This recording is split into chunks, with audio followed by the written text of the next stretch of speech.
Lietuvos krepšiniui 90. Mėly draugai, mūsų žiniomis pirmosios krepšinio varžybos tarp Latvijos ir Lietuvos įvyko 1925 metų. Gruodžio 13 dieną rezultatas buvo 41-20 Latvijos naudai. Tai buvo labai svarbu krepšinio plėtrai abiejose šalyse. Latviai suprato, kad šiame žaidime nenugalimų priešininkų nėra, o lietuviai turėjo paskatas susiimti ir atsirevanšuoti.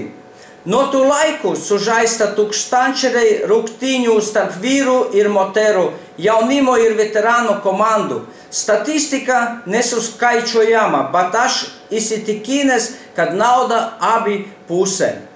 Pergalė kainuoja milžinišką malonumą ir pasitenkinimą.